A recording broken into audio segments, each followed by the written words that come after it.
देख ला होर ललवा के पतोहिया छिनरी आ गईनी जा तई नया साल के पार्टी मनाई अपना ससुरा में न पापा बतिया उनका कहल जरूरी बा का ना बताइबो आज एकदम दर्द कबरी पीड़ा वाला सुई ले मेमनिया से कुछ देना हो जाके 5 देना बिया 5 किलो के लइका बियाते को खेरी गिरावते कह कि मछली तार के खाए ना पापा। अरे कुल भगवान के मर्जी से ना लइका होई चाहे कुछ होई रे कहल जरूरी बा भगवान के मर्जी से होला तू जे चाहबू ते लइका हो जाई हमले के चलते ना भइल होछ न रो खेला बेला कोले बन तो आहो चल ढेर दूर जाके चलू राते कमर दे तो रे राजा जो कछो रे राजा कमरिया में पीर बोल जो पापा ओए अरे हेन्ने बानी क्यों रे तू चलत कहने की रे हाथ को पकड़े रे क्यों रे हाथ को से पकड़ घटी हवा तू हाथ ना पकड़ी हमर लइकी होई रे भर साल जितना 2025 में हमका गिजले हला हम का हम कही सोचा त नया सालवा में गिजा जाई हमरा के माने तू हमर लइकी हो तो तार हाथ ना पकड़ी त 1 किलोमीटर आगे जातल तू लइकी है त हमके पैंट पहनाइबो पैंट खोलबो मा तू क्यों रे हां अजित पहने में तो हमरा के दोगलबा तो के हगी हम ना पहिरले हई हां नच्ची गो रहू हत्ती गो हग दे तर टुर मार ले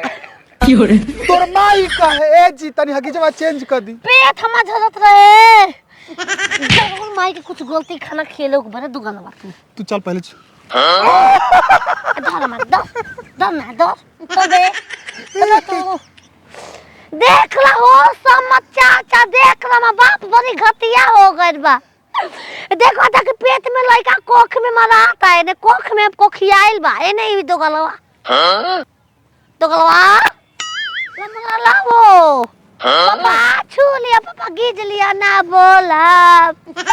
ए पापा गीज लिया हो दया गीज लिया नया साल में क्यों रे मुझे बता दे कबे से कहां रहो हो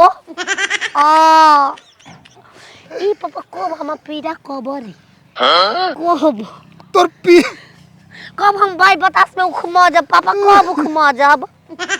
कब उखमा जे आ राय बी डू चल रानी चल ए देखो तो कि पीड़ा कब तो हमके नटैया चपे में भला क्यों रे अरे चल 1.5 किलोमीटर चल हम कहते सरस के सुई दीवा दो पापा लइका हो त दाते में काट देले बदू चल हाली हां पेट में लइका ना काटेला दाते चल रानी चल धर त मरबे करी ए पापा मजारिया ले ली आ धरा दा ले ली क्यों रे एगो ने डाले मुंहमा ओकर चल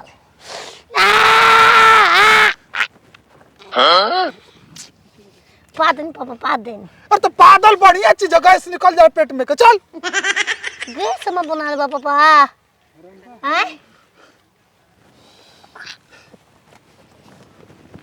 पे हमला लगा दे तो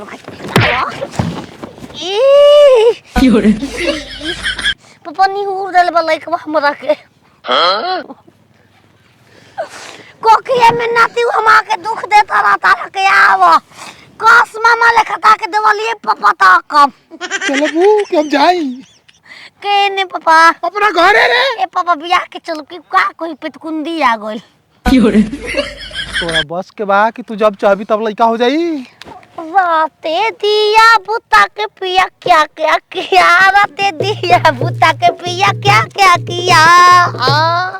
जब मैं आई सुहाग वाली रात रे उसने चुम्मा से किया शुरुआत पहले घूंघटा उठाया फिर बेड पे सुताया फिर कोमर में दर्द दिया रात दिया बुता के पिया क्या क्या किया हो रात दिया बुता के पिया माई के तू का कोइले रहो देखो कनिया लड़की आवतिया आ नया साल आ झटे दम खीर पूरी सब्जी आ गोभी के पकौड़ी बना देता। देखी मम्मी जी रोज चिंता मत करी, ऐसा बनाए ना कि दीदी जी उंगली चाटते रह जाए। ले जा बना के लेके आ जाता। जानू हो हैप्पी न्यू ईयर लिख के भेजले बानी, तू ही बार दिलवा के भीतर लिखा के भेजले बानी। ओए लका लका लका लका छिनामी। अरे आ गई ना जी। गई जवान हो गई का नया साल में। बड़ी कंटा मार लागत है। ए माई रे, ए माई घुसाओ फिर से बिया जी हमरा के छोटी को खल चाहता है। ई का कहत नहीं जी भौजाई हनी राउर माय देखत नहीं ये बुची सोइम दिने बदी आयो तो चोर आज कप ले बनी बनाओ खाए के। हे तागरवा मछरी लाइलानी। मम्मी जी ए मम्मी जी मारा सुने के बतिया जा तो का कर मादल रे का कर जल बनी कैसे बोलते जिला जे तो मत बनाए लेने के एकरा के। कौनो जे एकरा के बनाई बिते आई अरे हम सुगी आजी आजी रे माई माई है तोरा के बियाइल है जौन माई नहीं चिंता नहीं माई बिया जी बल तो अरे बस भौजी उन हार गली नए साल में हम बड़ी दुख में आइल बनी। हम के भाई ई माई हां भौजी हम गार खो देलम केस कर देनी ओनी है पापा तो कभी खोद सके ना काहे ना खो सको तो नया साल कुछ करब हम मर चल एबे झूठ बोलते रहुआ तू पागल बेटी के रिश्ता का होला कितना पवित्र रिश्ता बाप बे भोसरो कोनो पवित्र को छोटे पले कहता घिसते आइल बानी का करब हम पूछ ले रानी छोटे ओहे कुल के केस कइल बानी 580 बार छुअले बा हमरा तो पापा गइल जेल में ओहो पैसा केस लिखी तन पागल ना हो कि बाप बेटी के रिश्ता का होखेला पागल देखो चाहे कुछ करो अनरिया रात में हमरा कहता कि तोरा के हग टूर हक देत रहू हम का करी रानी हत चुकरा ना बड़ी टूर टूर माने इतनी 3 बार हक देत ओए के पापा तो कोना हम गार है ना देखल बा के देखल बा धेस बेसी बचपन में के ना देखेला अपन काहे के देखी देखो कहां खबर राहुल बिया होगल बिया वाले बन तनी अच्छा से रह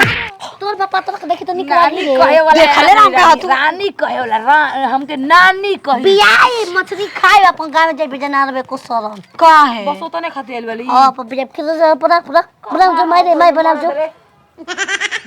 तबची हुरल बना दरद का पे छोड़वा में हैं जीप घर ने काम नहीं आ मैं हड़वा तोड़ देले भी आय गो बाबू पापा गांव जाऊंगा तुम लोग बदकारी हो एके लेके आवे में इतना हमारा भार पड़ला, लेके जाए में कितना भार पड़ी। एकर बाप के बोले एकर ससुर के बोलाए एकर भत्ता के बोलाए उ लेके जाई बोला जाई तब ना जाई जी पहुंचा लिया सुकठीपुर बाजार में बूढ़े को मछली दिया जी 1500 के मछली किनवेले सियई कह दिए पापा ये हम पसंद है हमके ये के खाई बताओ तो हम खाएंगे हम लड़का खाई हां इतना खाई सास ससुर किन के दे हम लड़का ना खाई भी आई तो हे तनी पोछिया खाए में तार कुल गति हो जाई हटे को किनवा देलु हो ए करके माटी में गाड़ के रखो फरी बेचम कोए कुल हम खाई 4 साल कोनो बीज के बेच चुप छिनरी माई बोल तू कैसे पापा पसंद कर लाई रानी के दुख में हो गई ससुर जी पिता हे तेरे समान कर हाथ ध लेली हो पेटा में के लइका बा आय हो मैया आय हो दीदी जी आय हो दीदी जी आय हो माई ले चला फोन कर जी एम्बुलेंस से फोन करी फोन करी दादा अरे एम्बुलेंस के फोन कर जी